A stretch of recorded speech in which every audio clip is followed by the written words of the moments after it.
Bismillah. Assalamualaikum warahmatullahi wabarakatuh. Waalaikumsalam warahmatullahi wabarakatuh. Eh, Sebelumnya terima kasih pada teman-teman semua yang mau meluangkan sedikit waktunya untuk menghadiri acara Expo. Insya Allah, nama Ana Muhammad Sultan. Ana bersama Aska akan menemani teman-teman semua dalam 1 atau 2 jam ke depan. Berhubung pembicara kita telah hadir, mari kita sama-sama buka acara Expo kali ini dengan lafaz basmalah bersama-sama. Bismillahirrahmanirrahim. Bismillahirrahmanirrahim. Mungkin pertama-tama Ana bakal bacain sedikit CV dari pembicara kita, Kak Amar Al-Amudi.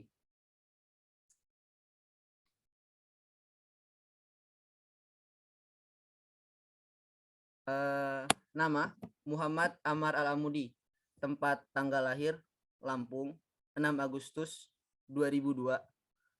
Alamat Jalan Hayam Wuruk nomor 39 Poncowarno, Kecamatan Kalirejo, Kabupaten Lampung Tengah, Lampung, kode pos 34174. Domisili di Fez, Maroko. Pendidikan formal TKIT Insan Qurani tahun 2008, SDN 2 Poncowarno tahun 2011, MI Darul Hufaz 2014, MTS Darul Hufaz 2017, Madrasah Aliyah Husnul Khotimah 2020, dan sekarang melanjutkan studi S1 di Sidi Muhammad bin Abdillah University 2021. Pendidikan non formal Akademi Jazari Asim IAC Angkatan 4 di tahun 2021. Riwayat organisasi Humas Sakofa, Humas Aresta, dan sempat juga OSHK bidang dakwah waruhiyah di Husnul Khotimah. Kemudian Instagram @amarmudi. Prestasi juara 1 MHQ 20 juz tingkat Kabupaten Bandar Lampung 2016. Juara 1 MHQ 30 juz antar pesantren tingkat Sumbaksel 2017. Dan kemudian akan dibacakan oleh Aska CV dari Kak Afifah. Oke, terima kasih. Berikutnya aku mau bacain CV-nya dari Kak Viva. Mungkin tim logistik boleh di-share screen.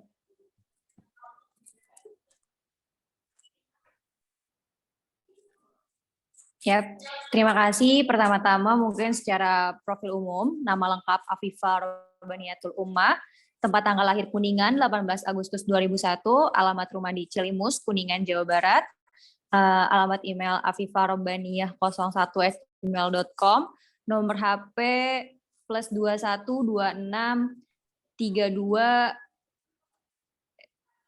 60 97 10. Oke, berikutnya ada riwayat pendidikan di mana 2013 sampai 2016 SMP atau MTS di Husnul Khotimah, begitu pula SMA-nya S1 2019 sampai 2022 di Universitas Ibnu Tufail, dan alhamdulillah ini lagi S2 dari 2022 hingga sekarang sama di Universitas Ibnu Tufail. Maaf aku salah nyebutnya ya, kayak Universitas Ibn Tufail. Oke, riwayat organisasi dari 2019 sampai sekarang yaitu adalah kaderisasi dan pendidikan di PCIM Maroko. Dari 2020 sampai 2021 anggota olahraga seni PPI Maroko. 2021 sampai 2022 anggota hubungan masyarakat PPI Maroko. Oke. Mungkin sebelum beralih ke pembicara, buat teman-teman yang mungkin teman-teman yang masih ngantuk, jadi diharapkan teman-teman semua untuk tetap keistiqomahannya di ruang Zoom sampai akhir daripada Zoom kita. Insya Allah nanti di akhir ada foto bersama. Langsung aja ke pembicara kita. Mau siapa duluan, Kak? Kak Afifah atau Kak Amar?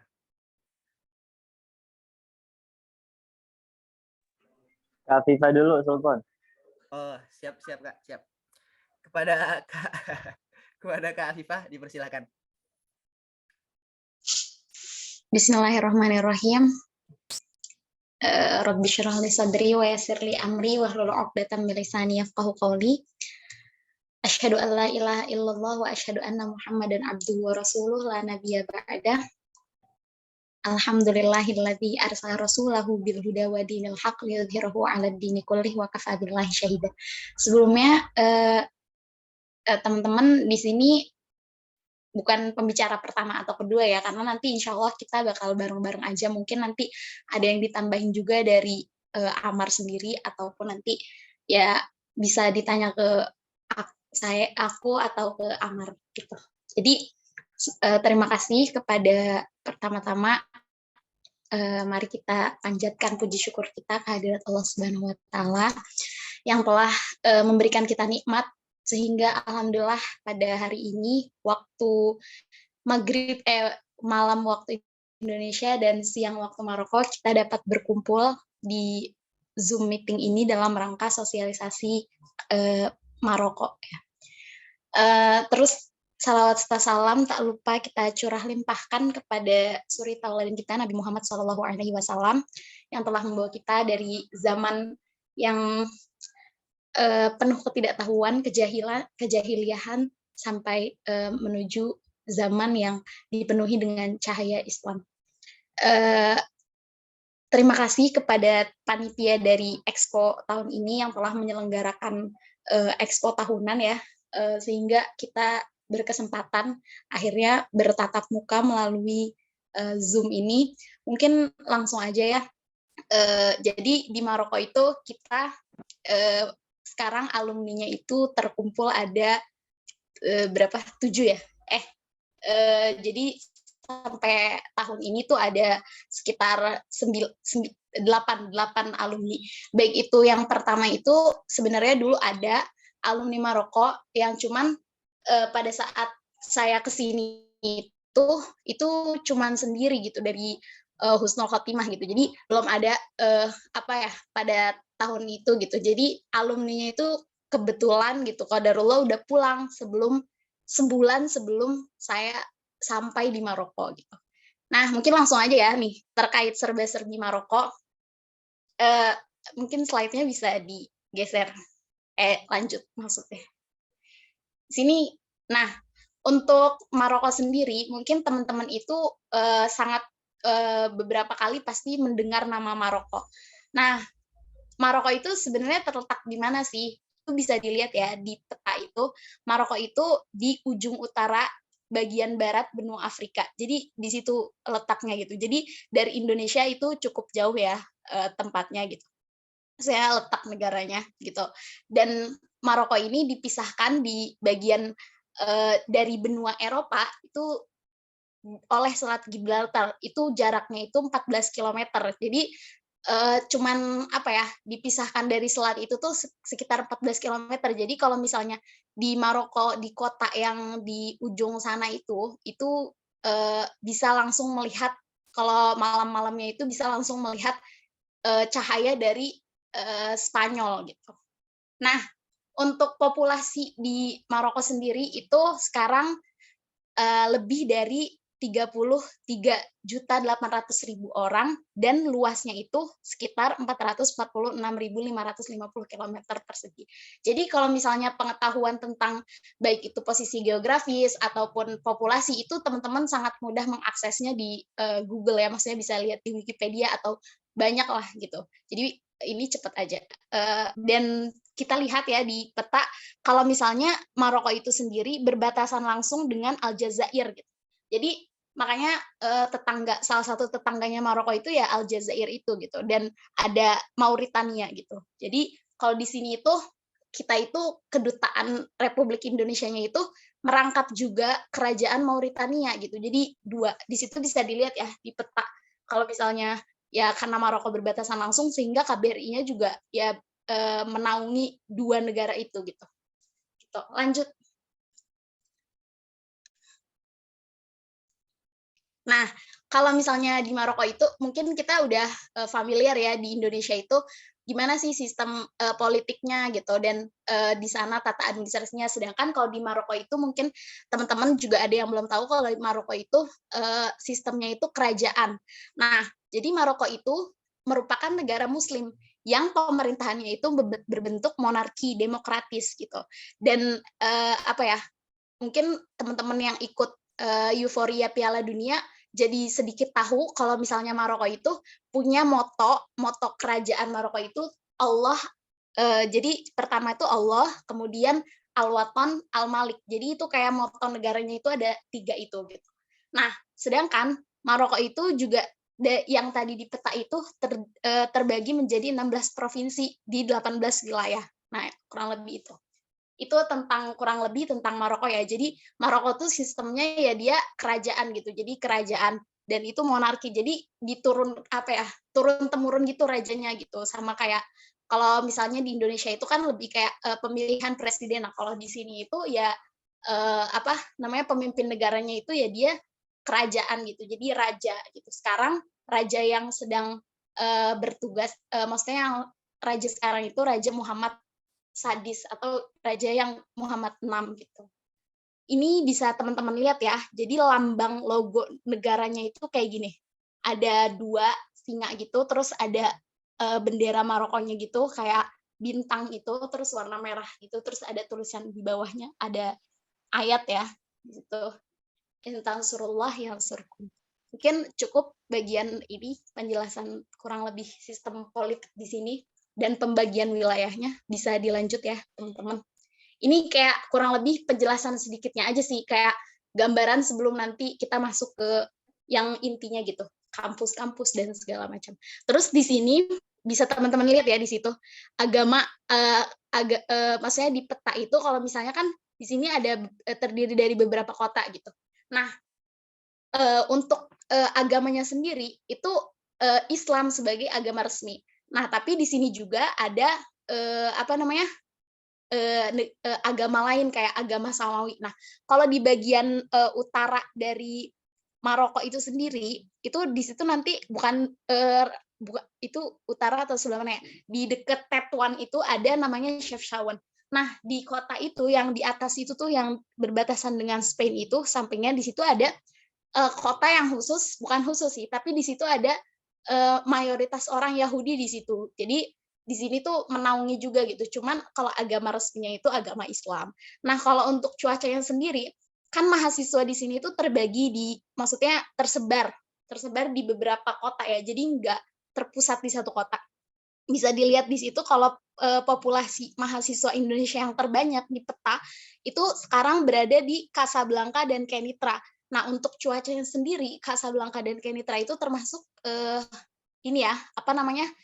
karena di situ kita masih stabil, maksudnya nggak ada turun salju. Kan Maroko ini termasuk negara yang 4 musim ya, gitu. Karena jauh dari garis khatulistiwa, sehingga kita ada 4 musim. Nah, tapi kalau misalnya yang benar-benar bagian utara tuh kayak Ojda, nah itu termasuk yang ekstrim gitu cuacanya gitu. Jadi kayak ketika panas tuh panas banget, terus dingin banget gitu. Jadi Tetuan, Tanger itu termasuk gitu. Nah, terus habis itu intinya di pembagian kota di sini kalau yang Kenitra, Rabat, Kasa itu bukan yang terlalu ekstrim. Nah, termasuk yang lumayan perbedaan cuacanya itu ketika dingin dan panas itu Fes gitu. Walaupun di kota Fes sendiri tidak sampai turun salju ketika musim dingin gitu. Jadi ini nih Amar ini kan domisilinya di kota Fes ya. Nah, di kota Fes itu nggak sampai turun salju, cuman di situ ada di samping Fes ya, di sebelah mana ada namanya kota Ifrana, nah, di situ baru turun salju gitu. Sama ada di kota Marrakesh yang sampai turun salju gitu. Selebihnya sih ya yang di pegunungannya itu yang ada turun salju juga, cuman kebanyakan kotanya nggak turun salju gitu. Terus lanjut ya. Mana sih slide? Mungkin slide-nya bisa digeser di selanjutnya. Nah, untuk bahasanya sendiri, mungkin teman-teman kan Maroko ini termasuk negara yang tergabung di Arab ya, maksudnya negara Arab. Bahasa resminya itu bahasa Arab. Nah, tapi mereka ada bahasa kedua juga. bahasa keduanya itu Prancis. Nah, kenapa sih mungkin ada juga yang di sini sebagian administrasi di pelayanan publiknya itu lebih dominan menggunakan Prancis juga selain bahasa Arab, karena memang Maroko tuh merupakan negara jajahan dari negara Prancis gitu, sehingga bahasa lokalnya sendiri ada disebut bahasa Darija. Mungkin kalau teman-teman udah familiar dengan bahasa amiyahnya Mesir, nah di Maroko itu ada bahasa lokalnya itu Darija, dan itu tuh bahasa Darija sendiri itu tergabung dari bahasa campuran gitu. Ada bahasa Perancisnya, terus ada Amazigh-nya juga. Jadi suku asli Maroko itu Amazigh. Nah, di bahasa Darija, bahasa lokal penduduk Maroko itu ada tadi bahasa Darija itu kayak amiyah Mesirnya gitu. Nah, kalau untuk mata uangnya sendiri itu Maroko itu pakai dirham Maroko. Nah, mungkin teman-teman bisa lihat di situ gambarnya ya, pecahannya uang Maroko itu yang kertasnya itu ada 20 dirham, ada 50 dirham, ada 100 dirham, dan yang paling besar itu pecahannya 200 dirham. Untuk pecahan yang terkecilnya itu ada setengah dirham, atau bahkan ada sebenarnya, tapi ini udah mulai jarang. Di bawah setengah dirham tuh kayak franc, itu kita bilangnya kayak warnanya tuh di sini saya nggak sertakan sih, tapi teman-teman nanti bisa cari mungkin ya kalau emang pengen tahu banget gitu. Nah, untuk satu dirhamnya sendiri sekarang kurang lebih 1.490, jadi 1.500-an gitu untuk kursnya sendiri sekarang gitu. Tapi selama saya di sini gitu, itu pernah hampir, kan ini udah 1.500 ya.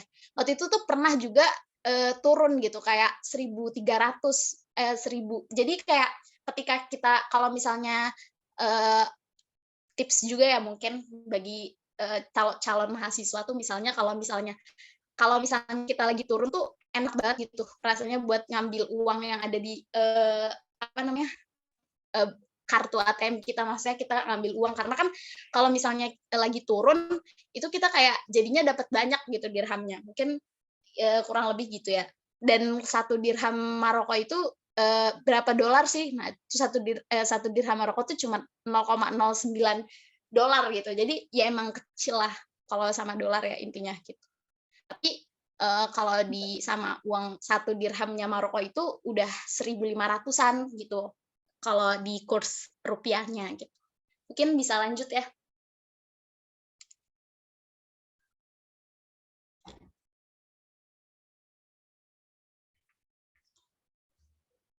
Nah, untuk makanan tradisional mungkin teman-teman sedikit mengenal ya di sini. Saya cuma menyantumkan beberapa doang yang sering sebagai mahasiswa ini saya sangat-sangat bisa menemukan ini tuh lumayan sering gitu.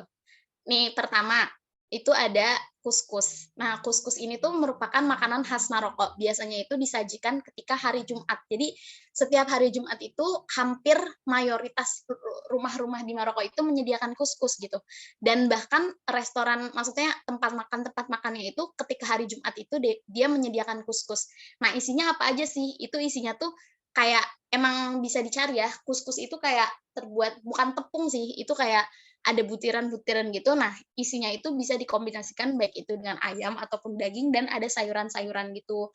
Ada itu ya labu. Nah, kalau di sini tuh labu tuh lebih ke makanan asin gitu. Maksudnya buat sayur gitu, dan ada wortel, terus ada lobak dan macam-macam deh. Terus ada kacangnya juga, dan itu tuh dicampur di satu makanan gitu. Jadi, dan kalau untuk rasanya sendiri sih agak jauh. Maksudnya kalau di Indonesia itu kaya sama bumbu kan, rempah-rempah dan micin juga. Nah, kalau makanan di sini tuh hampir jarang. Kalau makanan makanan tradisionalnya itu jarang yang tersentuh bahan kayak gitu. Maksudnya bumbu-bumbu kayak gitu. Jadi paling tuh penggunaannya tuh paprika gitu-gitu. Kayak simple gitu. Terus makanan beratnya juga ada tojin. Nah, kalau tojin itu dimasak, yang kenapa dinamain tojin itu alasannya tempatnya itu tuh kayak gitu bentuknya, bisa teman-teman lihat ya di slide. Dan biasanya tuh banyak juga jenisnya, ada ayam, ada daging, ada ikan gitu.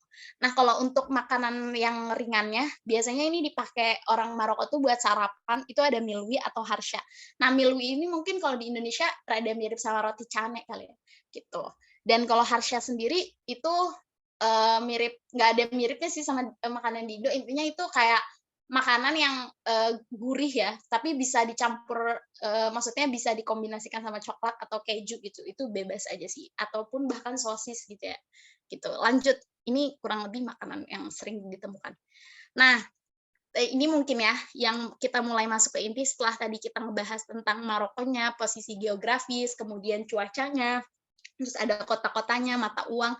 Nah, kita mungkin perlu tahu juga sebenarnya alumni di sini kan kurang ada 8 orang ya, dari berbagai angkatan gitu, berbagai tahun lulus dari Husnul gitu. Nah, gimana sih jalur masuk Marokonya itu? Nah, sebenarnya jalurnya itu di sini tertulis ada 3 jalur.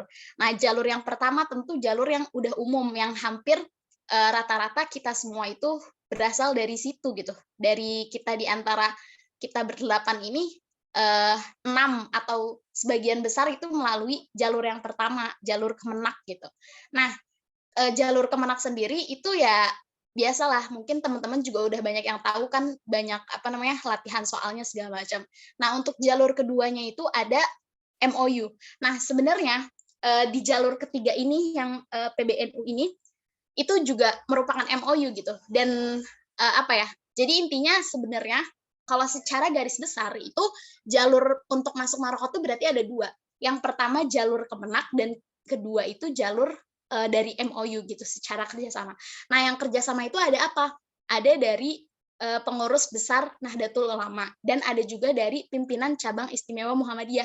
Nah, teman kita, maksudnya alumni yang nyampe sini yang baru tahun ini 2022 itu masuk ke Maroko itu melalui jalur pimpinan cabang istimewa Muhammadiyah Maroko gitu. Jadi mereka ikut jalur itu sehingga mereka bisa sampai di Maroko gitu. Nah, untuk jalur yang pertama, jalur Kemenak, itu nanti ketika kita memilih untuk masuk jalur Kemenak, maka otomatis kita akan masuk ke universitas-universitas yang kerjasamanya sama Kemenak gitu. Nah, sedangkan kalau misalnya yang melalui PBNU, ya itu juga otomatis masuknya ke universitas-universitas yang bekerja sama dengan PBNU. Nah, untuk universitas-universitasnya itu beda-beda gitu. Nanti mungkin kita bakal jelasin di selanjutnya ya. Tapi untuk jalur ada garis besarnya ada 2. Lanjut. Nah, untuk timeline sendiri teman-teman perlu perhatikan gitu. Untuk biasanya itu kan kita pasti kalau jalur yang sangat umum kan kita sebagian besar yang alumni Husnul Khotimah yang ada di sini itu melalui jalur Kemenak kan. Dan itu tuh biasanya kita dibuka pendaftaran itu sekitar bulan Mei ya kalau nggak salah. Nah, terus nanti ada seleksi masuk dan seleksi masuknya itu ada dua maksudnya ada seleksi pertama dan seleksi kedua. Kemudian nanti ada pengumuman kelulusan dan yang terakhir keberangkatan. Nah, keberangkatan ini biasanya memang di akhir tahun gitu. Maksudnya kayak bulan-bulan September atau bahkan Oktober gitu. Untuk lanjut.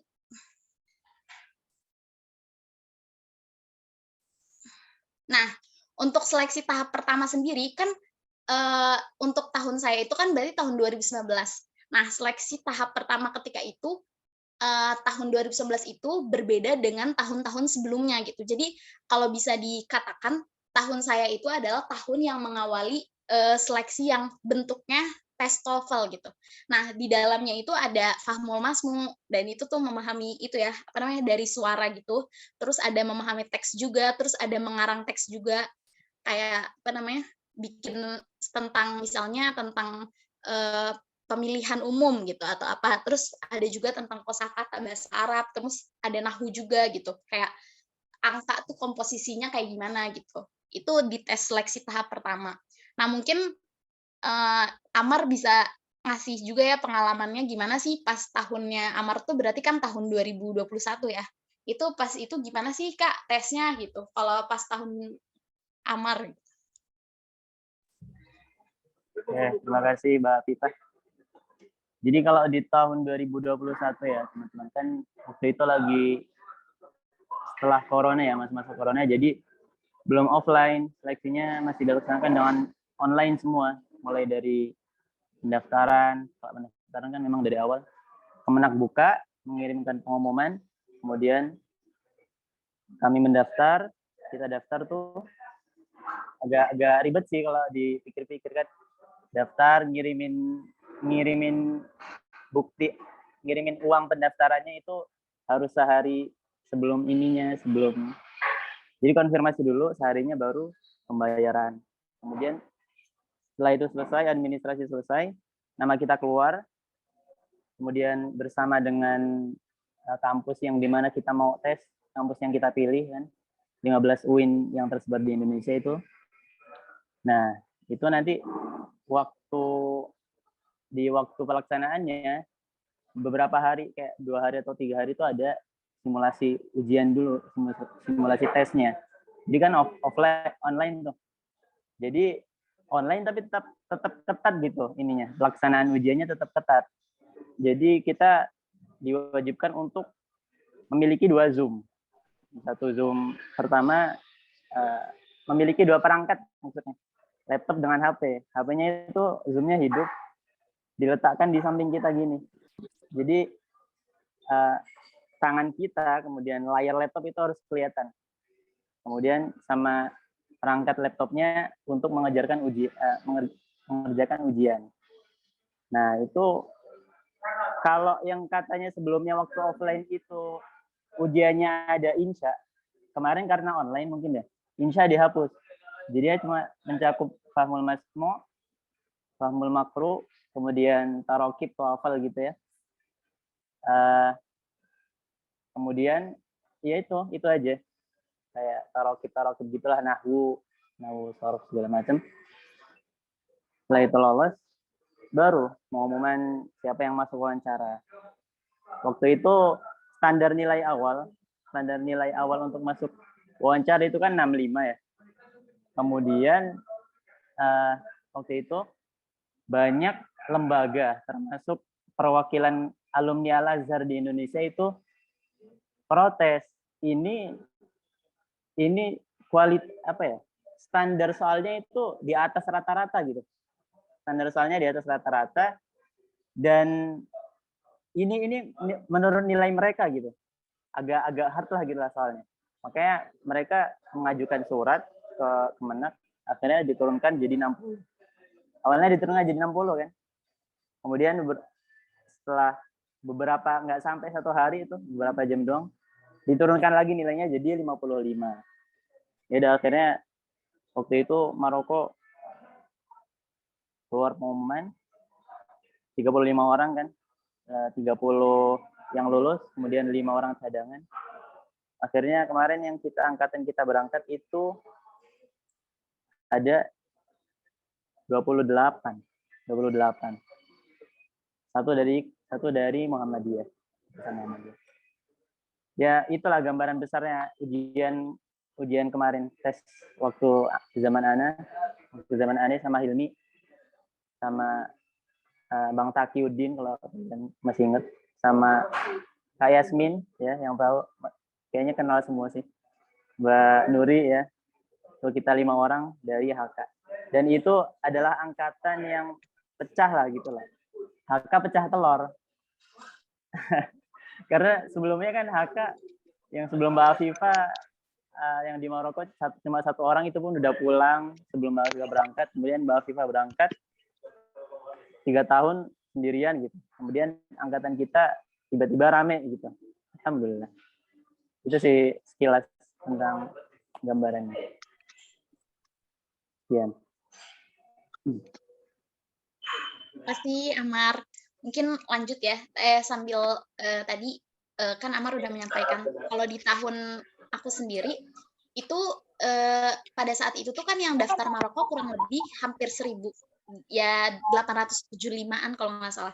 Nah itu tuh standar tes seleksi tahap pertama yang tes TOEFL ini, kita tuh nilainya tuh 80.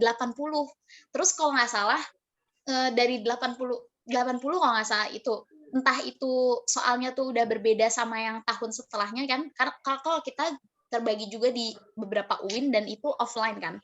Ini tes tahap pertama dan terus setelah itu ya tes seleksi kedua, kita geser slide-nya. Intinya terakhir kita standarnya 80. Nah, untuk seleksi tahap kedua ini kan kita juga sama ya, masih luring. Jadi kita karena waktu itu nggak ada pandemi dan alhamdulillah kita juga datang lagi ke tempatnya yang kita milih di kita mau tes di mana.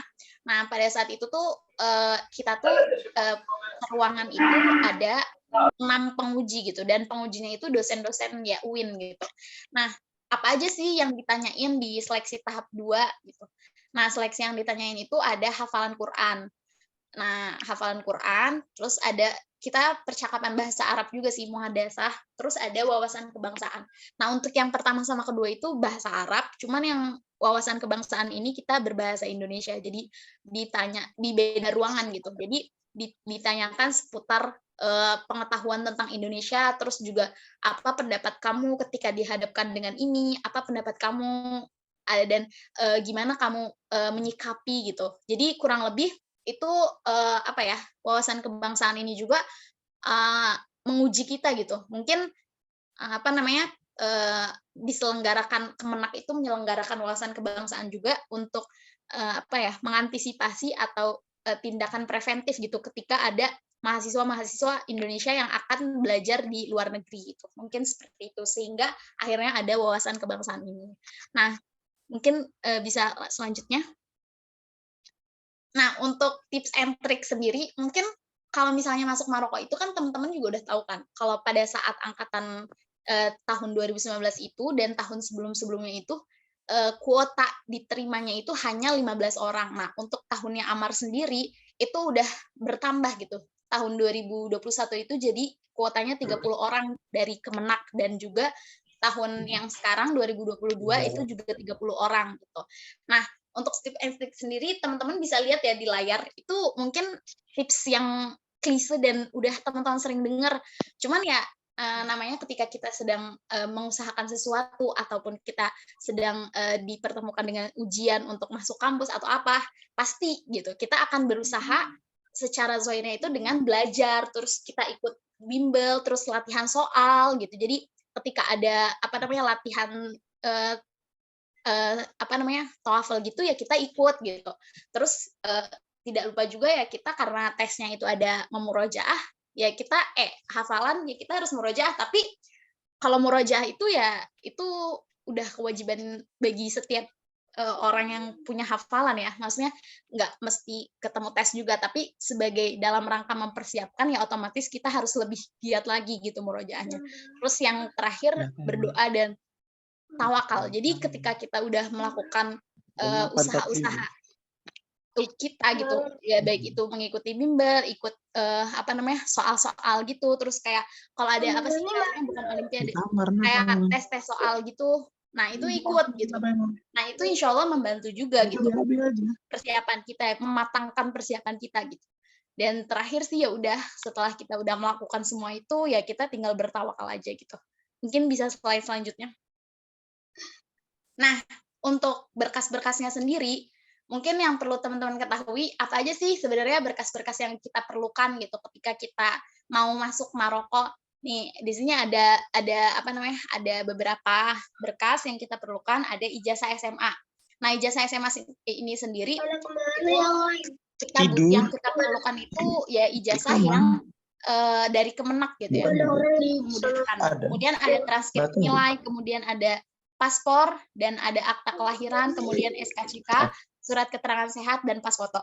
Nah, berkas-berkas yang dibutuhkan ini itu berkas yang dibutuhkan ketika kita sudah dinyatakan lulus untuk ke Maroko, yang pada tahun aku berarti 15, ketika kita udah ada di pengumuman 15 orang, atau di tahun Amar 30 orang. Nah, baru kita membutuhkan berkas-berkas ini. Tapi ketika kita untuk daftar Marokonya itu sendiri, misalnya yang di pelaksanaan Kemenak, itu kita hanya membutuhkan fotokopi KTP, kemudian bukti transfer, kan ada itu ya, bukti transfer ketika kita daftar itu, ketika kita bayar, nah itu ada buktinya. Terus kemudian ada formulir yang pada saat kita mendaftar itu ada formulirnya, nah kita cetak formulir itu gitu. Jadi hanya itu. Dan ketika kita masuk seleksi tahap 1, waktu tahun saya gitu, kan tatap muka ya, luring. Itu ketika masuk lulus seleksi tahap 1, pas seleksi tahap 2 itu kita apa namanya menyerahkan, ketika kita wawancara itu kita menyertakan ini surat sehat juga gitu. Jadi selain fotokopi KTP, kemudian yang tadi segala macam itu, kita juga menyerahkan surat sehat. Namun ketika kita udah dinyatakan lulus masuk Maroko, maka berkas-berkas inilah yang kita butuhkan untuk keperluan studi di Maroko ini. Nah, untuk berkas-berkasnya sendiri tentu harus diterjemah dan dilegalisir gitu. Nah, untuk berkas-berkas yang diterjemah dan legalisir itu ada ijazah, transkrip, akta, dan SKCK, terus surat keterangan sehat. Nah, itu merupakan berkas-berkas yang akan digunakan di sini untuk keperluan studi di sini, dan itu harus diterjemah ke bahasa Arab tersumpah dan dilegalisir juga. Mungkin bisa lanjut.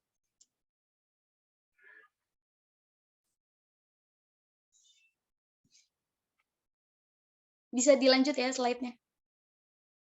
Nah, di sini untuk sistem pembelajarannya sendiri itu seperti yang tadi aku bilang, kan di awal itu jalurnya itu secara garis besar ada melalui Kemenak dan MOU itu kan. Yang baik itu MOU yang PBNU ataupun PCIM. Nah, baik itu Nahdlatul Ulama ataupun Muhammadiyah. Nah, untuk yang Kemenak sendiri itu sudah otomatis kita akan masuk ke universitas di bawah naungan Ta'lim Ali.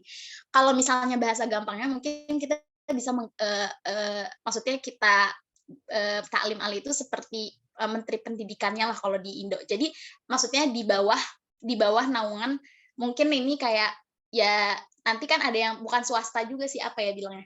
Nah, sedangkan yang Ta'lim Ali itu ada di bawah ini nih, AMSI singkatannya. Jadi itu adalah organisasi yang menaungi mahasiswa-mahasiswa yang dari luar, dan universitasnya pun sudah ditentukan gitu. Jadi cuman universitas tertentu yang berada di naungan AMSI ini gitu. Jadi seperti kalau saya itu di Kota Kenitra itu ada di nama universitasnya Universitas Ibnu Tufail. Nah, kalau Amar sendiri itu di FES, di Sidi Muhammad bin Abdullah. Nah, beda lagi dengan yang masuk melalui jalur MOU PBNU. Itu ada di bawah naungan Ta'lim Atik. Nah, Ta'lim Atik ini berada di bawah Kementerian Wakaf gitu. Jadi beda gitu. Dan universitasnya juga di kota-kotanya, contoh di Kenitra ini. Di Kenitra ini tuh nggak ada universitas yang di bawah naungan Ta'lim Atik. Yang paling ini bangetnya apa ya, dikenalnya itu Universitas Ta'lim Atik itu ada di Tanger, atau di yang tadi tuh di perbatasan di atas itu. Di Tanger itu universitasnya ada Institut Imam Nafi. Nah, itu yang Ta'lim Atik melalui PBNU. Terus ada juga Muhammad Awal di Ojdah yang tadi cuacanya juga ekstrim kan, ada yang perbatasan langsung dengan Aljazair itu. Nah, itu salah satu universitasnya. Terus ada di Tetuan juga, itu yang di bawah Ta'lim Atik. Mungkin bisa lanjut ya slide-nya. Nah, untuk mungkin kan tadi udah dibilang kan, di jalurnya itu ada yang PBNU, terus ada yang PCIM juga. Nah, kalau untuk PCIM sendiri,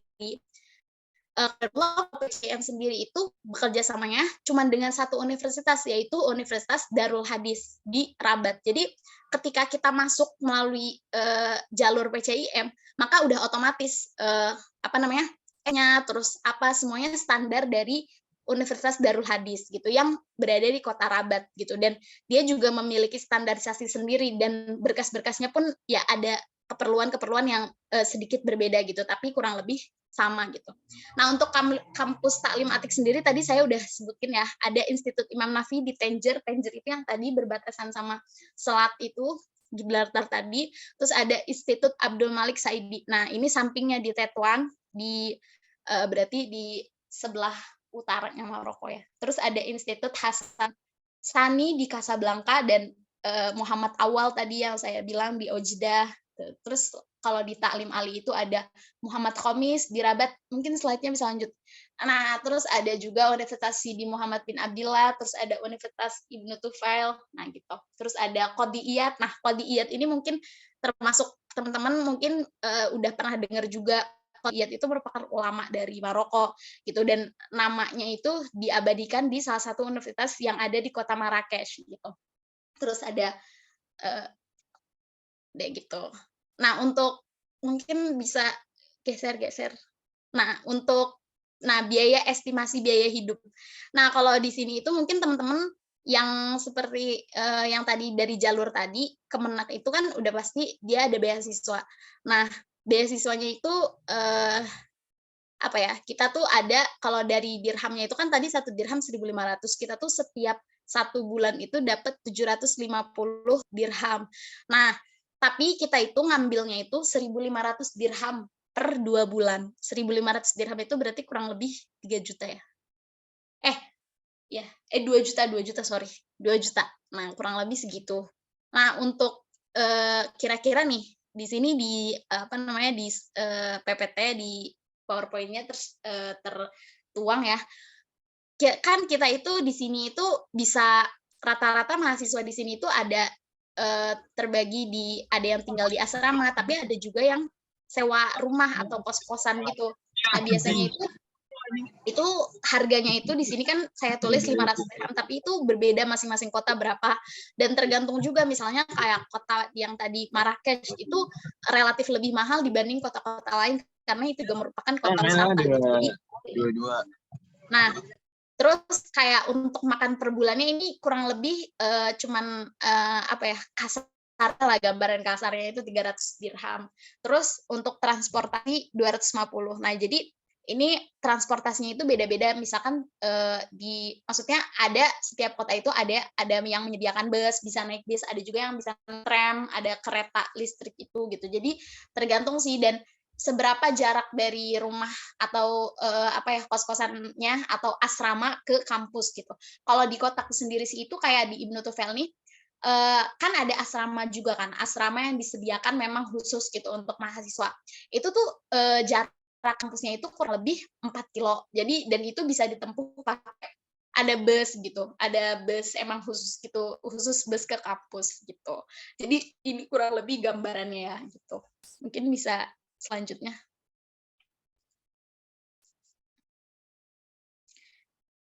Nah, untuk mungkin teman-teman juga bertanya-tanya gitu, apa sih kelebihan dan kekurangan kuliah atau melanjutkan studi di Maroko ini gitu.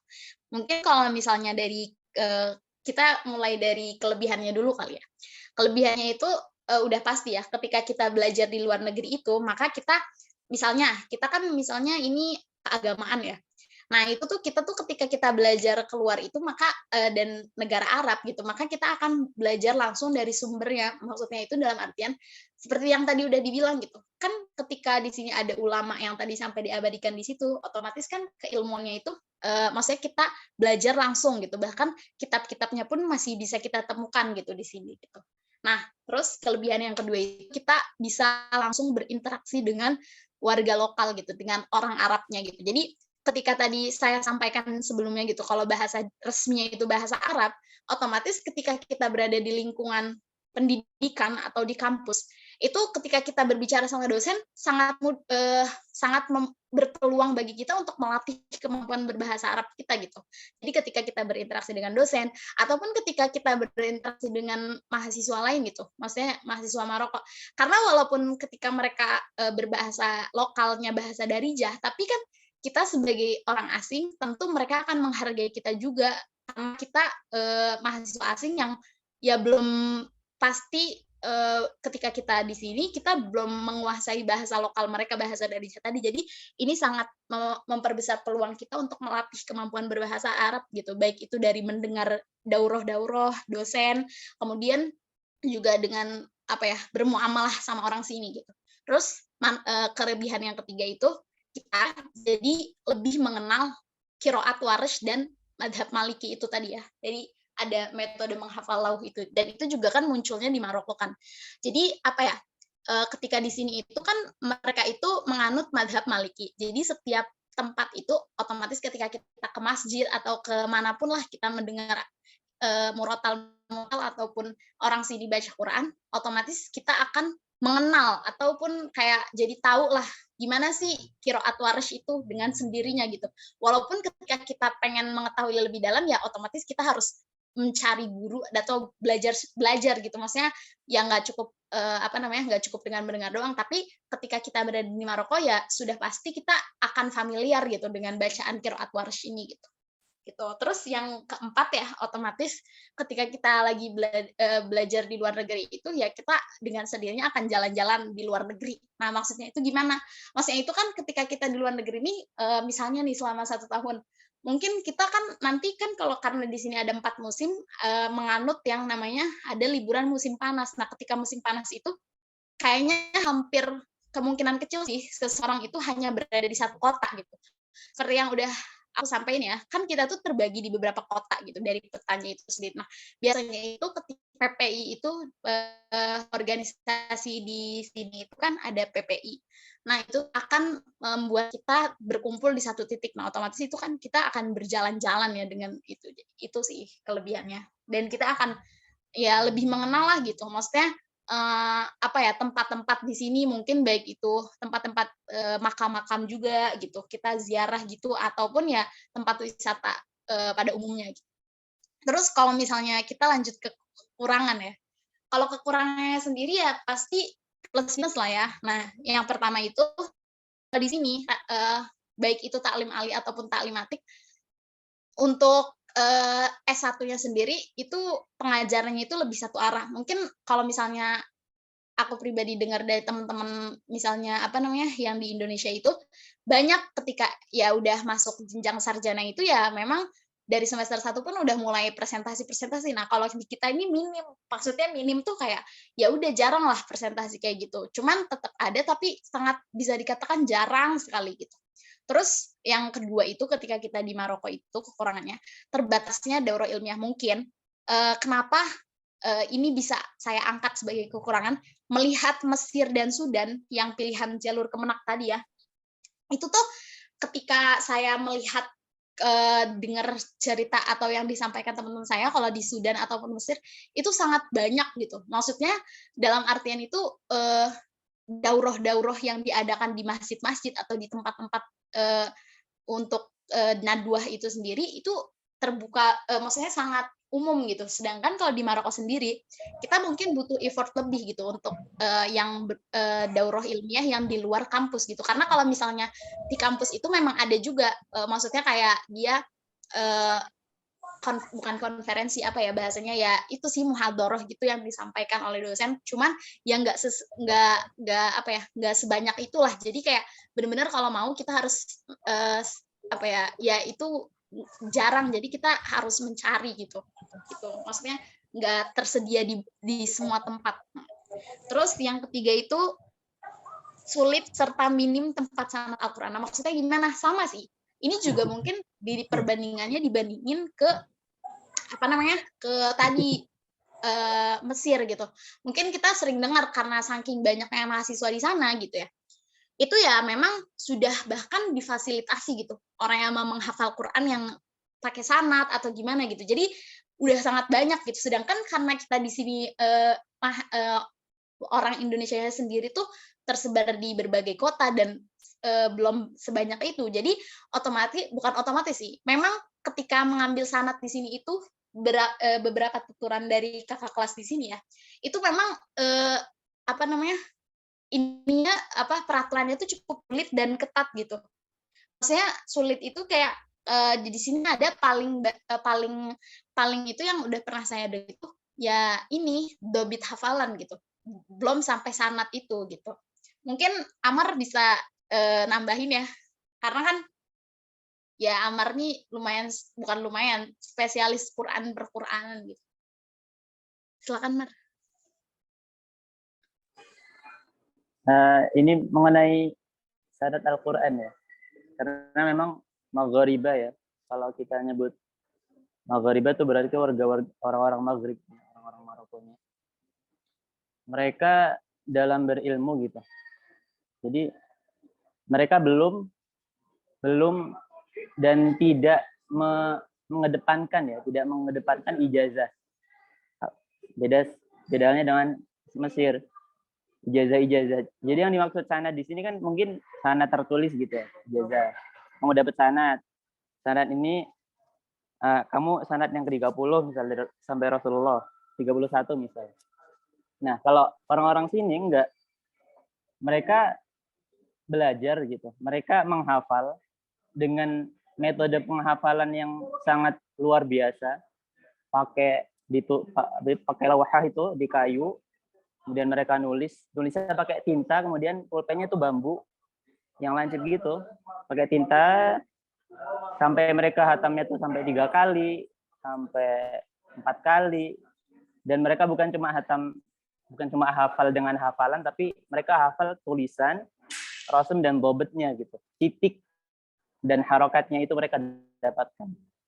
Tapi guru-guru mereka tidak menyerahkan, nih kamu dapat sanad gini, enggak. Karena hakikatnya sanad itu adalah ilmu yang mereka dapatkan gitu. Ketika kita belajar. Ya sanad kan yang kita kenal dengan sanad kan rantai. Ketika kita udah mulazamah dengan satu syekh gitu.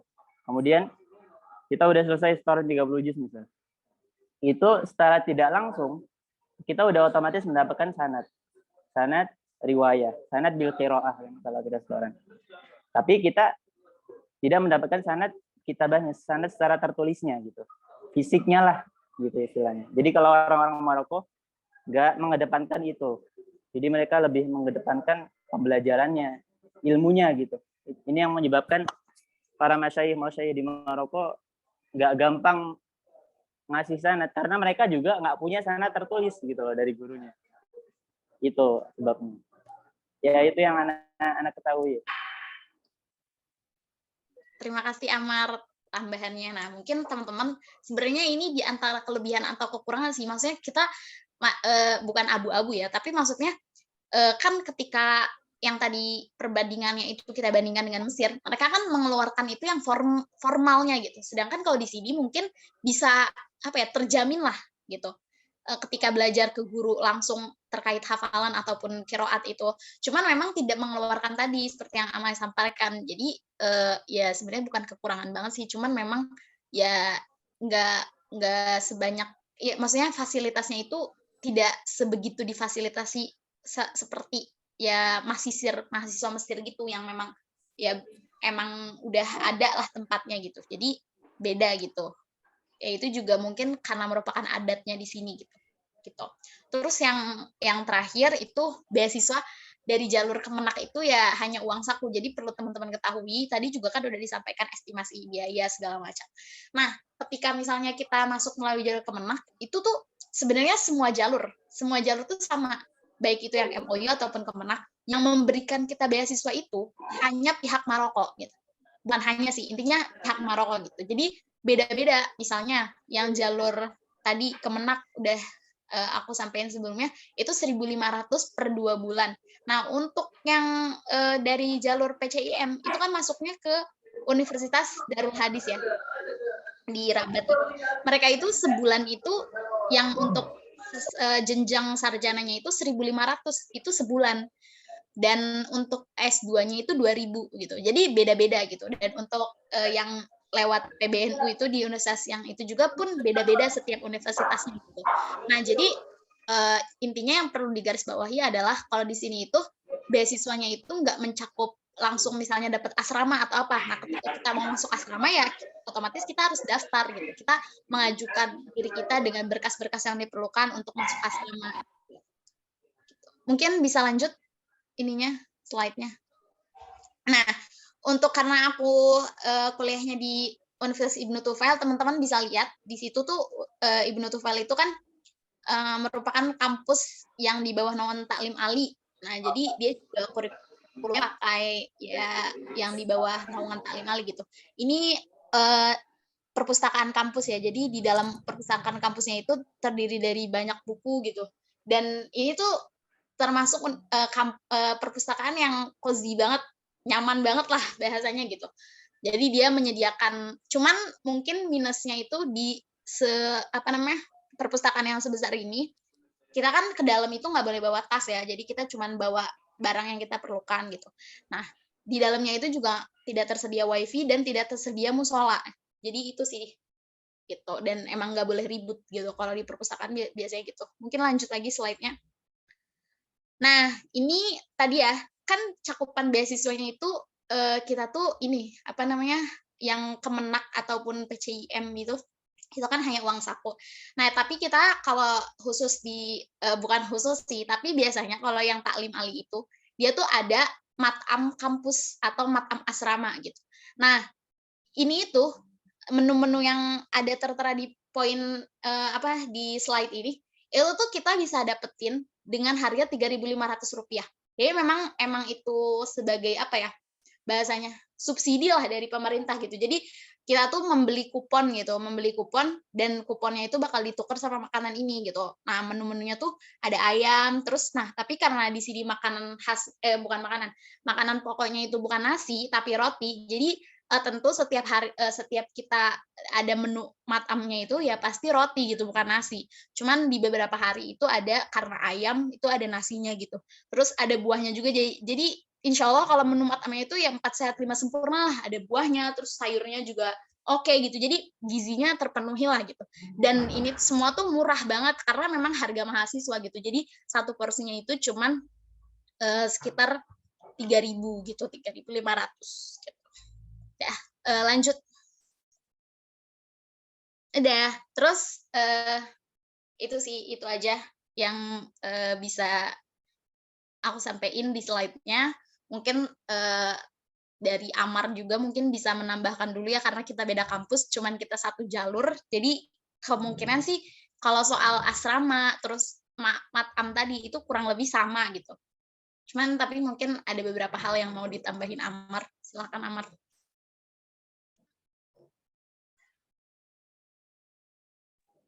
Terima kasih Mbak Rita.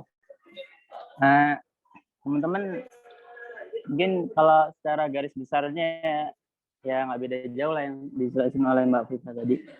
Cuma mungkin ada tambahan kelebihan kuliah di Maroko ya. Jadi kan udah disampaikan belajar dari native speaker. Kemudian, ini ada tambahannya kayak sejarah di sini tuh. Kalau ente ke Maroko, itu tuh sejarah mereka tuh kaya gitu karena Maroko ini dari dulu ditempati oleh dinasti yang berbeda-beda. Mulai dari dinasti Muwahhidun, Murabbitun. Jadi pergantian kerajaan tuh, peperangan, kemudian sampai yang kita kenal kenapa mazhab Maliki itu jadi poros, Maroko itu jadi poros mazhab Maliki dunia. Kenapa terjaganya di Maroko, padahal berasalnya dari mana? Dari Madinah.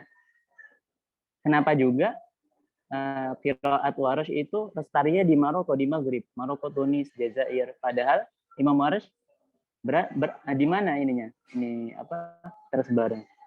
Dan tahu nggak? Imam Warsh di Mesir ya, di Mesir. Tapi kenapa terjaganya di Maroko? Nah, itu ada sebab dan sebabnya. Yaitu karena dari dulu Maroko tidak pernah tercampur dan dimasuki oleh sampai Utsmani itu kerajaan Ottoman itu bolak-balik kesulitan untuk merebut wilayah Maghrib dari kerajaan yang waktu itu berkuasa gitu. Jadi Maroko dari dulu tuh independen gitu. Maghrib ini dari dulu independen ininya ke pemerintahan kekuasaannya. Kerajaan ganti ini, kerajaan ini kemudian perang ganti lagi sampai sekarang Alawiyin. Alawiyin itu yang sekarang rajanya berkuasa gitu, Muhammad Sadis.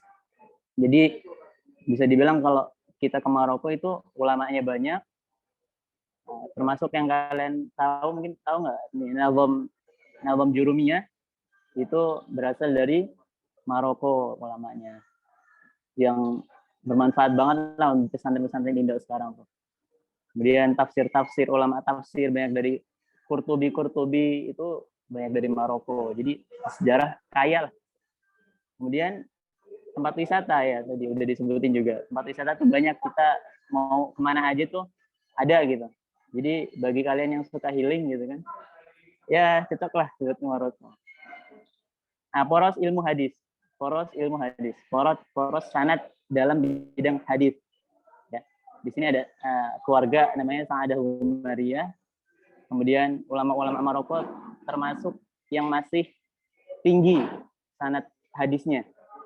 Sanad Bukhari, sanad hadis Muslim, kemudian pokoknya sanad di bidang hadis tuh tinggi di sini ulama-ulama Maroko. Dan untuk yang mau ta'amuk di bidang hadis cocok ke Maroko.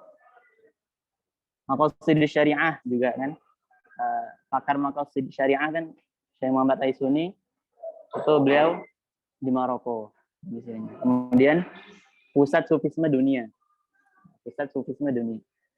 Jadi kalau kalian tahu sufi, tarikat, apa gitu, itu pusatnya dari Maroko.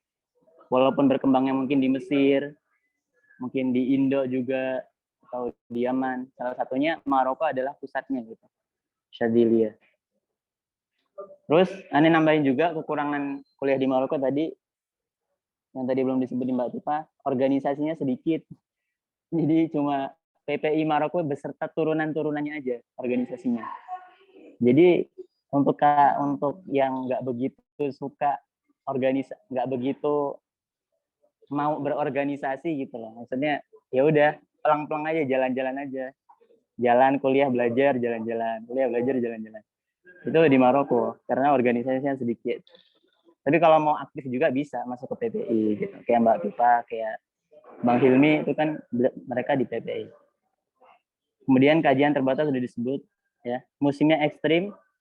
Iya, bisa dibilang ekstrim.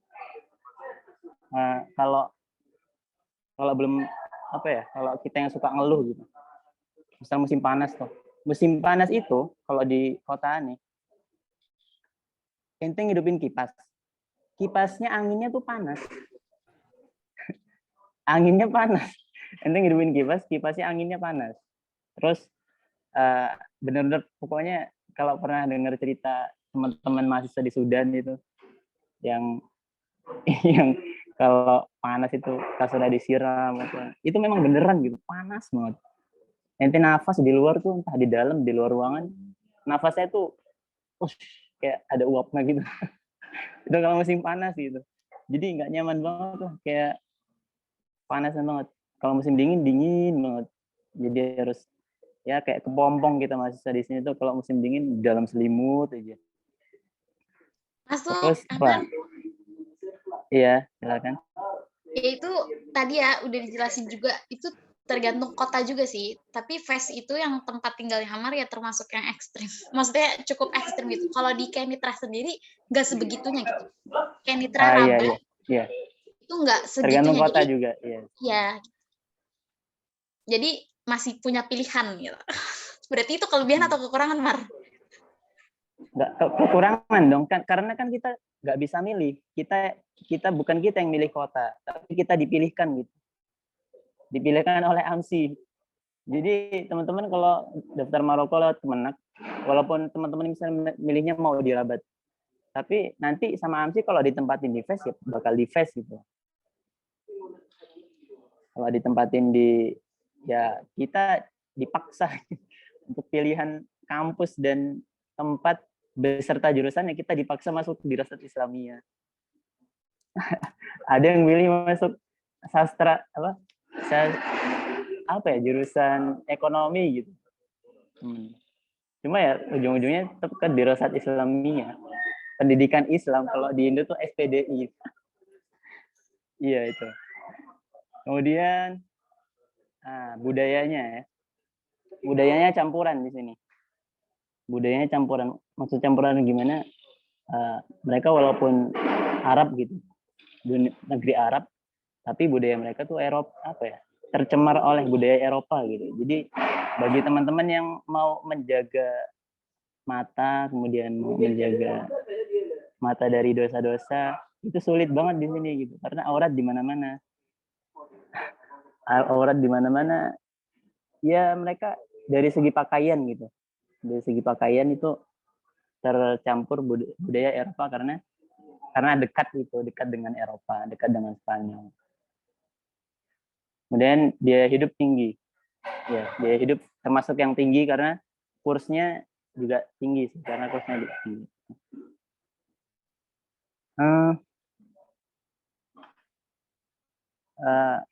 Kemudian apa lagi sih? Ini ada Bang Hilmi menyertai kita nih. Halo. Halo Bang Hilmi. Halo. Mau nambahin boleh nggak? Nambahin, boleh. Ane udah izin sama Kak Mariam, katanya kalau ada narasumber tambahan boleh.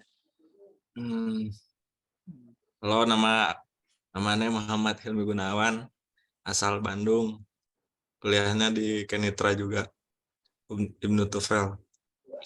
Nambahin untuk ini ya apa ya? Sebenarnya bukan kayak tentang Marokonya, tapi kemarin tuh Dirjen Kemenak datang kan hari Sabtu kemarin tuh. Nah, dari situ kita mengajukan beberapa permohonan gitu, kayak penambahan duit beasiswa, terus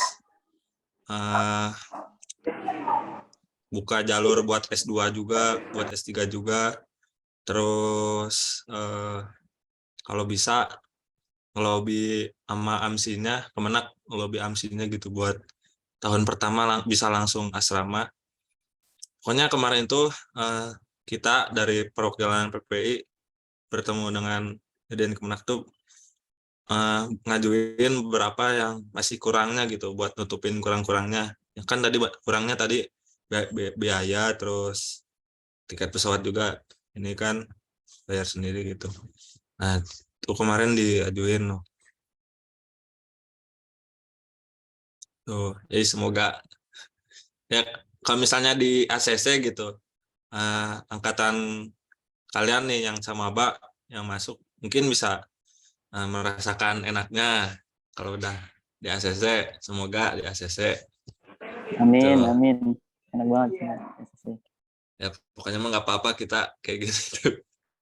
Syukurin aja, ntar pokoknya di kelas lebih bahagia. Nah gitu aja lah.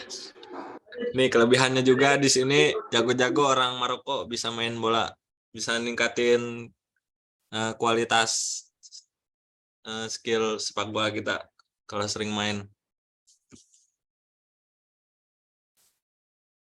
Makasih Gitu. Yomi udah nambahin. Ada yang mau just tip jersey Bono tah? Just tip jersey Bono, jersey Ziyech. Ada tinggal bikin.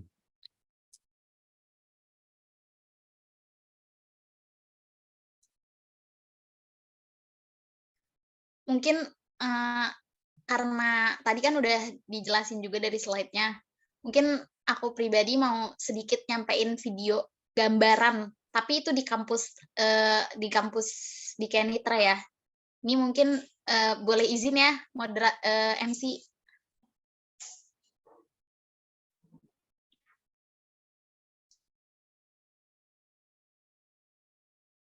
Diizinkan tidak MC? Ya, silakan Kak, silakan.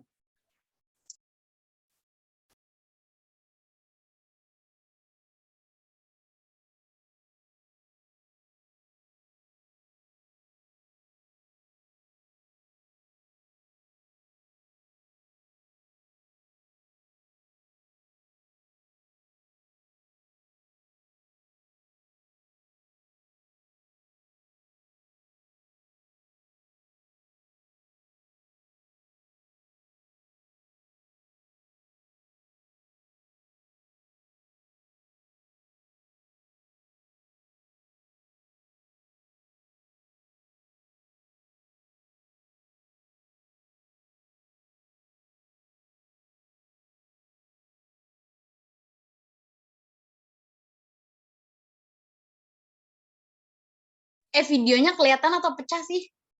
Pecah ya? Belum muncul Mbak videonya. Belum jalan videonya.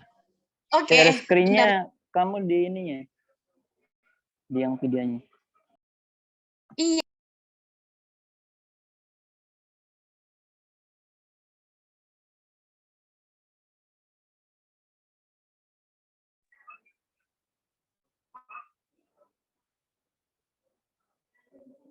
Belum muncul videonya. Sorry. Bentar.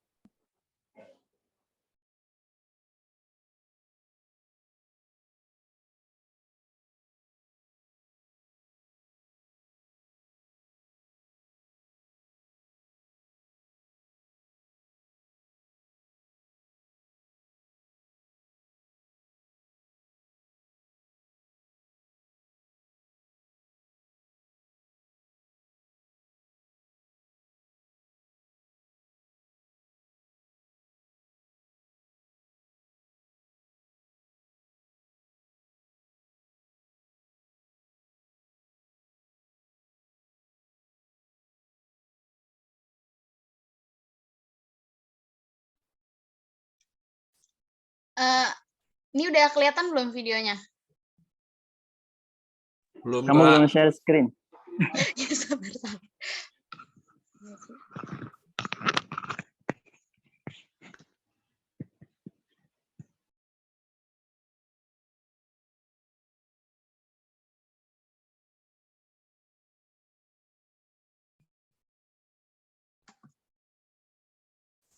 Sebenarnya ini videonya ala kadarnya aja ya, tapi mungkin bisa sedikit menggambarkan suasana, bukan suasana sih ya, gambarannya lah kalau di kota Kenitra.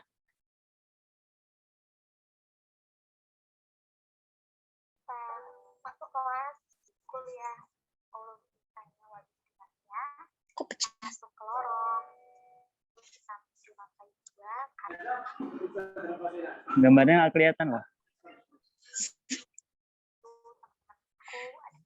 Atau enggak mungkin aku bisa kirim aja ya ke panitia videonya, terus nanti bisa di-share. Soalnya ini nggak tahu sebenarnya di sini udah muncul dan masih share screen kan ya? Iya boleh Kak, bisa dikirim aja langsung. Nanti Oke. dari panitia nampilin. Oke. Maaf ya.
Mungkin sambil ini udah sambil nunggu videonya terkirim ke panitia, mungkin bisa dilanjut agenda selanjutnya dulu deh. Aku Kak mau nambahin lagi, Kak.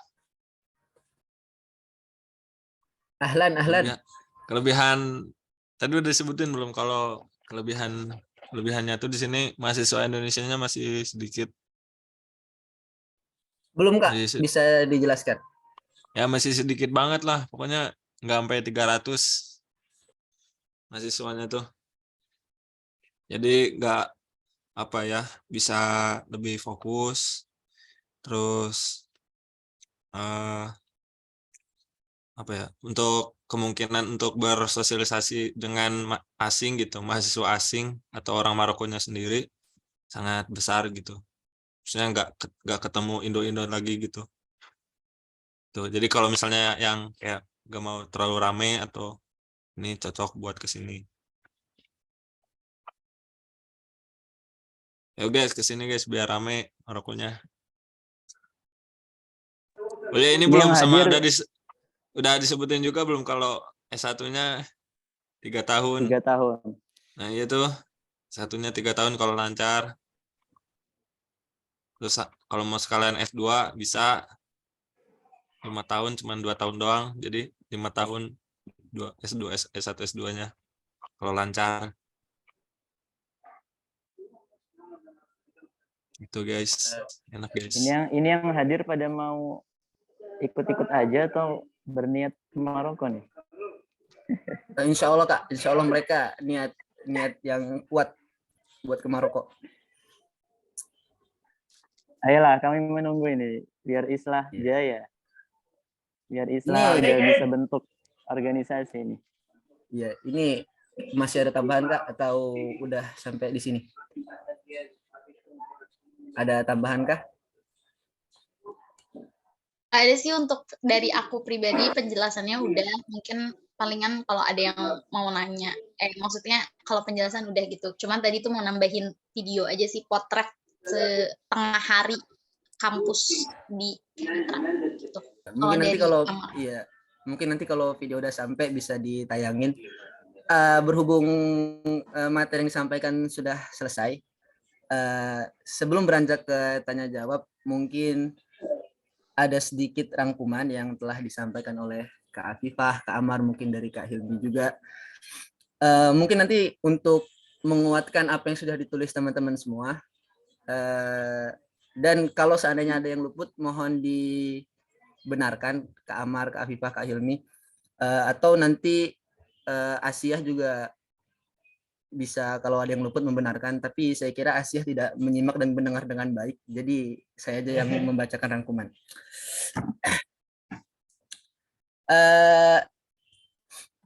Maroko secara negara, dia adalah negara dengan sistem monarki, di mana memakai mata uang dirham dan bersebelahan dengan negara Eropa seperti Spanyol dan berbatasan juga seperti Jazair, negara Aljazair, Mauritania dan lain-lain.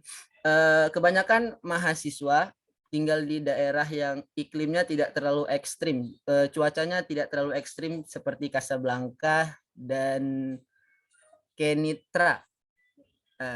Kemudian bahasa yang digunakan itu bahasa Arab, bahasa Perancis, dan bahasa Inggris dan lain-lain juga diajarkan di sekolah menengah. Kemudian ada juga bahasa lokal yang kalau di Mesir dia Amiyah, kalau di Maroko dinamakan Darijah. Terkait jalur, pada umumnya ada 3 jalur. Yang pertama, jalur yang pada umumnya diikuti mahasiswa atau semua yang dari Husnul itu masuk lewat jalur ini, yaitu Kemenak, kedua dari MUU, dan 3 PBNU. Kemudian terkait tes, mungkin kurang lebih sama antara zamannya Kak Afifah dan Kak Amar, Fahmul Masmu, Fahmul Makru, Nahwu Sorof. Mungkin bedanya di Kak Afifah ada Insya, dan di zamannya Kak Amar 2021 Kak ya, berarti nggak ada Insya. Terkait wawancara, jadi tesnya ada 2, yang pertama tulis, yang kedua wawancara. Itu hafalan Al-Quran, percakapan bahasa Arab, wawasan kebangsaan. Kuota kurang lebih tiap tahunnya 30 orang. Dan tips dan trik yang disarankan oleh Kak Afifah, belajar dengan giat, meningkatkan takwa dengan Al-Quran, wa man yattaqillaha yaj'al lahu makhraja. Kemudian yang kedua, berdoa. Terus terkait berkas-berkas, ketika teman-teman semua nanti sudah diterima, berkas-berkas yang harus dikumpulkan kurang lebih ijazah, transkrip nilai, paspor, akta, SKCK, dan surat keterangan sehat. Ketika teman-teman semua sudah keterima, kalau seandainya lewat jalur Kemenak, maka langsung dinaungi langsung oleh AMSI Kak ya? AMSI. Nah, sedangkan kalau misalkan lewat PBNU atau MUU dia taklim atik. Nah, seperti itu. Terus terkait dengan biaya, kurang lebih biaya mahasiswa pada umumnya di sana 1.500 dirham per bulan. Iya, Kak. Kurang lebih segitu ya. Iya, itu tapi oke, ya kurang lebih.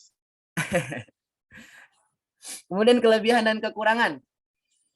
Kelebihan di sana bisa belajar dari sumbernya langsung, kemudian bisa langsung bermuamalah dengan orang Arab tentunya, dan qiraat Warsh yang mana qiraat ini populer di Maroko. Kurang lebih kendala yang paling utama yaitu sulitnya mencari sanad, berbanding terbalik dengan keadaan di Mesir. Terus mungkin tadi ada tambahan dari Kak Amar, kalau misalkan di sana itu porosnya sejarah, terus pusat sufi. Dari Kak Hilmi juga mungkin yang mau meningkatkan skill bola bisa ke Maroko dan lain-lain. Kurang lebih itu rangkuman yang saya tangkap. Bila memang ada yang ada yang luput bisa ditambahkan. Cukup Kak? Atau Asia ingin menambahkan?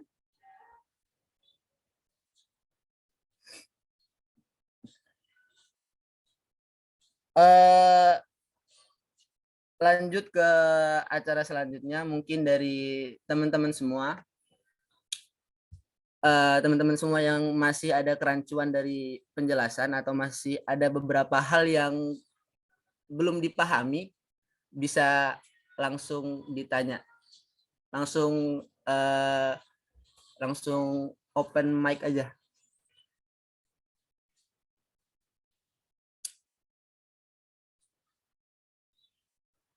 Gimana teman-teman? Ada yang ingin bertanya? Halo, Ya, dengan Bagas. Bisa ditanya langsung. ya Kak, katanya kalau biaya kuliah itu gratis ya, benar nggak Kak? Dengar-dengar sih gitu. Mohon penjelasannya dan lebih lanjut. Syukron.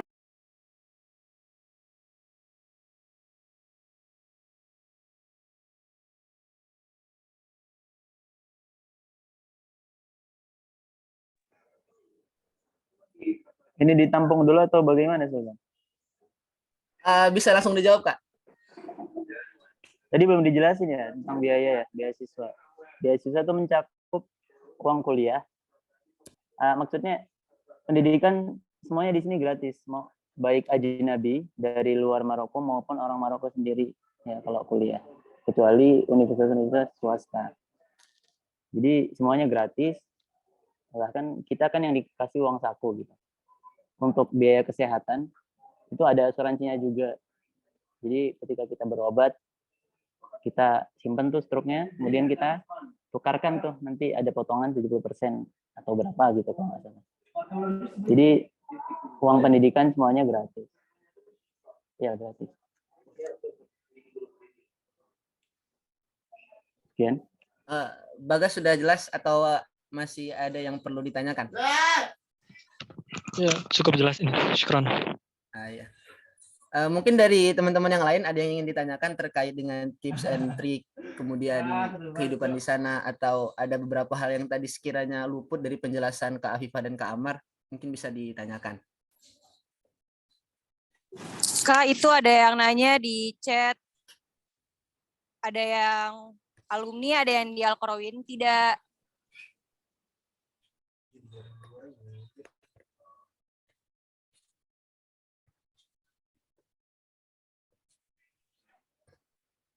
Kalau alumni nggak ada di Korowin, karena Korowin tuh dia cuma Korowin yang universitas tertua itu ya, yang di FES. Itu dia cuma punya jalur PBNU, LPDP, maksudnya melalui LPDP itu bisa ke Korowin. Kemudian kalau dari PBNU juga bisa. Namun yang ada sekarang Indonesia tuh mahasiswanya cuma ada 3 orang, sisa 3 orang. Dan itu semuanya 3 orang itu melalui jalur apa namanya MOU dengan Zawiyah Roboh di Tangerang. Jadi kalau teman-teman ada yang mau masuk Korowin ini universitas tertua, 2 cara. Antara teman-teman masuk lewat Kemenak dulu S1 di sini, kemudian pindah ke Korowin, atau teman-teman di Indonesia masuk ke Zawiyah Roboh, kemudian ya kalau rezeki diberangkatkan ke Korowin. Seperti itu. Jadi nggak ada HK yang di Korowin. HK semuanya di Ta'lim Ali kecuali Afa dan Junita. Ya Bang Afa dan Mbak Junita angkatan tahun ini itu masuk Darul Hadis melalui Muhammadiyah ya. Itu Mbak Afifah yang ngurus melalui Muhammadiyah. Itu sih. Jadi universitas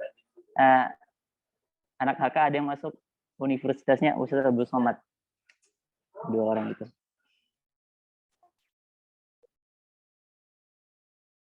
Nggak bisa langsung dari Kemenak.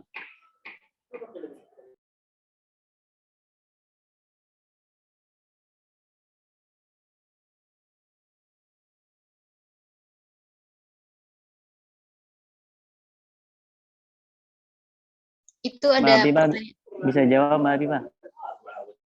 yang itu ya terkait mazhab. Kan tadi disampaikan kalau di sini kan memang kerajaannya itu mazhab Maliki. Nah, pertanyaannya itu kan dia bertanya, kakak di sana masih pakai mazhab Syafi'i atau mazhab Maliki? Sebenarnya mungkin yang perlu digarisbawahi, mungkin kita secara nggak sadar ketika kita berada di Indonesia juga ada beberapa muamalah, bukan muamalah, ketika kita melakukan sesuatu itu bukan berdasarkan mazhab Syafi'i doang, tapi ada yang juga dari mazhab lain gitu. Jadi nggak secara resmi. Tapi ketika kita di sini, bukan ketika kita lagi di masjid misalkan, kita ikut sholat berjamaah, ya sudah otomatis gitu, secara otomatis kita mengikuti mazhab Maliki, seperti ketika tahiyat itu tahiyat akhir itu seperti duduk di antara dua sujud dan duduk tahiyat awal gitu. Dan menggerak-gerakan. Jadi kayak ketika kita bermuamalah dengan sini, menurut saya itu udah etikanya gitu. Kita mengikuti di sini gitu. Jadi maksudnya sebenarnya untuk berimam ya, maksudnya ketika kita menjadi makmum itu maksudnya ya kita mengikuti lah di sini. Cuman kalau yang lain-lainnya itu mungkin ini juga jadi pengalaman menarik ya. Jadi pernah saya tuh datang ke suatu masjid, itu tahun pertama, terus sholat. Nah ketika sholat itu ya saya itu bukan sholat, itu lagi sholat sholat jenazah ya. Nah itu ada beberapa ditegur gitu sama dari sana, kok kamu melakukannya kayak gini gitu. Jadi kayak mungkin karena minimnya juga, maksudnya waktu itu masih terbatas sih ilmunya, jadi kayak ya masih jadinya ditegur gitu loh. Jadi mungkin sebenarnya kalau orang sini juga ketika dia tahu bahwasannya kita juga berbeda, dia nggak masalah. Tapi ketika permasalahannya itu akan muncul ketika dianya tuh nggak tahu gitu. Kalau misalnya ada juga kok yang lain gitu kan, di sini tuh ketika kita bersentuhan dengan laki-laki tanpa syahwat itu ini kan tidak membatalkan wudu. Misalkan perempuan dengan laki-laki ataupun laki-laki dengan perempuan. Kalau kita merujuknya dulu kita itu ya udah membatalkan kan gitu. Maksudnya ya kalau saya pribadi gitu. Cuman kalau misalnya udah mencakup kayak tadi, misalkan masuk ke masjid, ya udah kita turutin aja dia kayak gimana gitu. Karena itu kalau pendapat saya pribadi ya mungkin bisa beda dengan Amar atau Hilmi gitu. Karena kalau menurut saya sih ya selama itu juga ya bukan sesuatu hal yang itu masih bagian dari furu lah. Saya sih ngerasa ya udah karena saya juga maksudnya pendatang lah di sini, jadi saya seberusaha mungkin ya mengikuti Maliki itu gimana gitu. Jadi mempelajari juga sih, ikut mempelajari. Mungkin itu aja sih, mungkin dari Amar atau Hilmi bisa nambahin.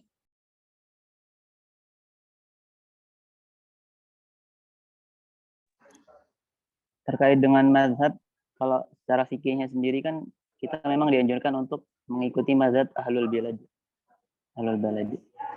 Tapi yang maksud dengan ahlul balad nih, di mana tempat kita berasal gitu. Berarti kita dianjurkan, kita dari mana? Dari Indo. Indo mayoritas apa? Syafi'i kan.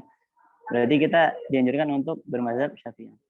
Tapi etikanya ketika misal ini contoh satu kasus gitu kan. Ketika kita misal safar, kemudian kita bermakmum dengan imam yang bermazhab Maliki. Ya kita diwajibkan, dianjurkan untuk mengikuti mazhab imamnya ketika itu gitu. Jadi seperti yang disebutkan Mbak Viva tadi, ketika kita bermuamalah gitu dengan mereka, yang mereka itu melihat, kita sebisa mungkin menjauhi dari khilaf, karena mereka sepakatnya itu, masyarakat awam sepakatnya itu. Jadi kita mengikuti apa yang mereka yakini juga, ya secara wudu gitu kan, pakai dari ember, ya banyak lah, termasuk tadi yang aurat tadi, termasuk ketika kunutnya sebelum ruku, ya itu. Jadi kita walaupun ketika di rumah gitu, rata-rata mahasiswa Maroko tetap pakai mazhab Syafi'i yang mereka pelajari. Cuma ketika bermuamalah ya mereka mengikuti masyarakat sekitar untuk menjauhi khilaf, keluar dari khilaf. Mungkin itu.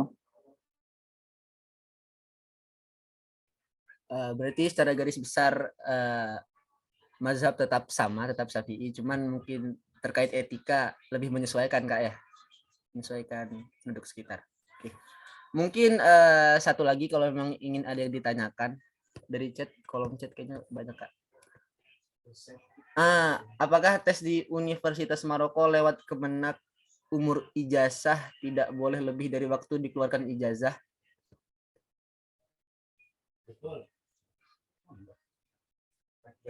Gimana Kak?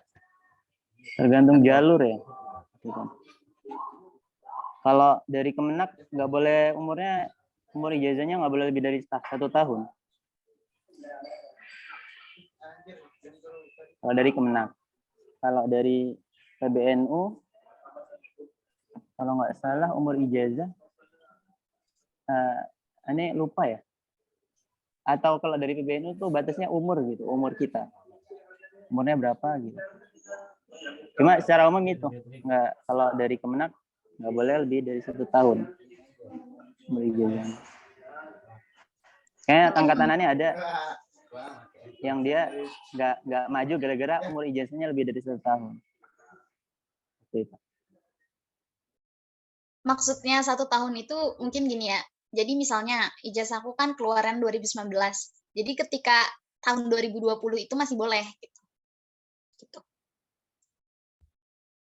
Tapi lebih dari itu nggak bisa.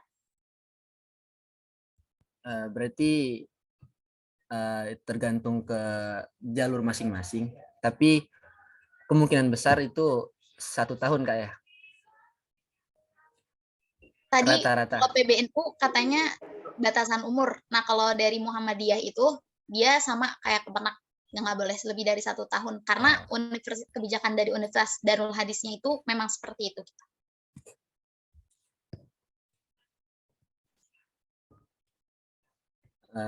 Mungkin bisa udah Kak ya.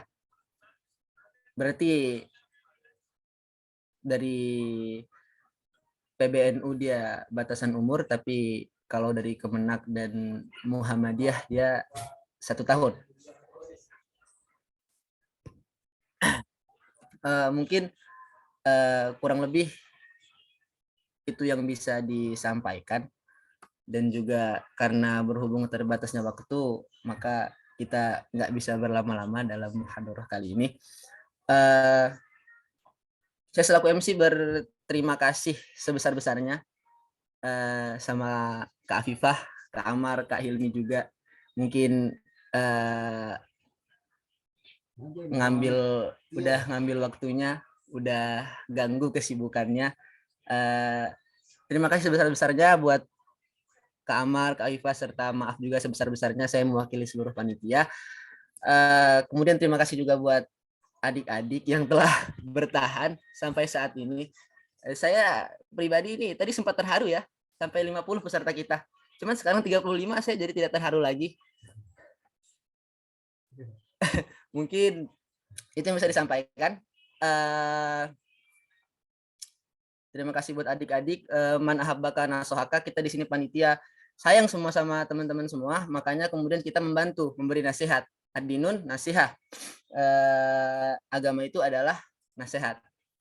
Mungkin ke sesi yang paling terakhir, yaitu foto-foto. Pada teman-teman yang hadir bisa langsung on cam ya, biar kita bisa langsung foto.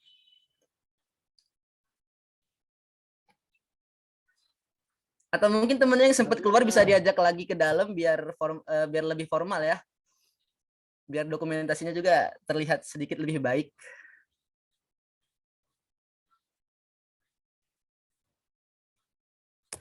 Ya, teman-teman yang masih belum on cam diharapkan on cam ya.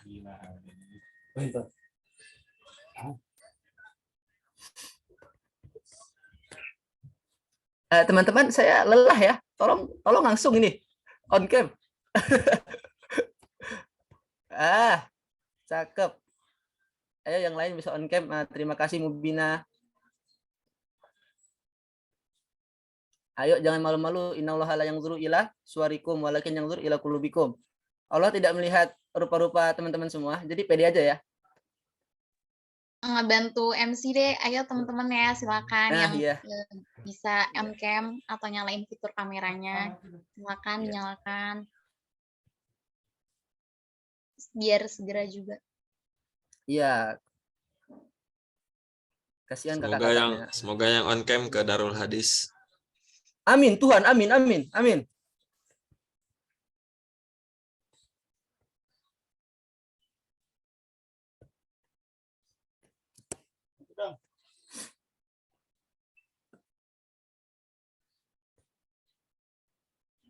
Ya mungkin teman-teman yang masih belum on cam, ayo on cam biar mempercepat waktu ya. Kak Amar, Kak Afifah sudah lelah ya berinteraksi dengan antum semua, termasuk saya juga. Ayo, ayo, ayo, ayo.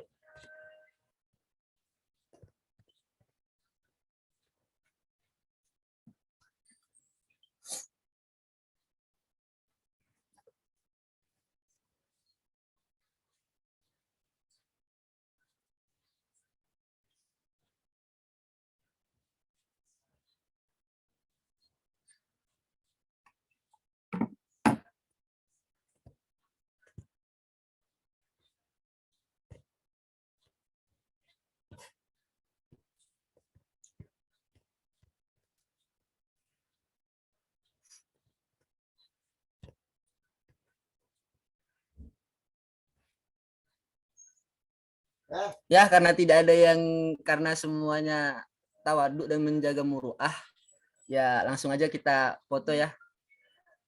Langsung bisa tim logistik bisa langsung di screenshot. Dan teman-teman yang masih bimbang bisa langsung aja dibuka kameranya. Kalau nggak mau ya udah, saya nggak maksa. Oke, izin ambil alih ya. Ayo kita foto. 1, 2, lagi. 1, 2, 3. Oke. Makasih. Mungkin itu serangkaian acara kita hari ini. Terima kasih buat Kak Amar, Kak Afifah udah membantu kurang lebih acara kita hari ini. Asallahu an yarhamakum wa iyana. Asallahu an yanfa'ana mimma fa'alna. Syukran wa jazakumullah. Mungkin kalau ada kesalahan dari kami panitia, mungkin ada juga kata-kata saya yang kurang sopan. Untuk sedikit mencairkan suasana, saya kurang lebihnya minta maaf, terutama ke Kak Afifah dan Kak Amar. Tapi mungkin itu yang bisa disampaikan. Kak Afifah atau Kak Amar bisa, kalau mungkin ada hajah lain, bisa langsung keluar dari Zoom. Terima kasih sebesar-besarnya. Syukuran Kak. Bang Amar, Kak Afifah. Terima kasih Sultan, Kecil, panitia dan lainnya, semangat. Ya, ditunggu Sukses terus teman-teman di Maroko ya. Sukses terus pendidikannya Kak. Doain mau ujian, doain. Ya, ditunggu Doain konten ujian, terbarunya. Ada ujian ini. Doain coy. Telegram Bang Amar nih. Iya, ditunggu konten terbarunya Bang. Assalamualaikum. Waalaikumsalam. Salam. Iya.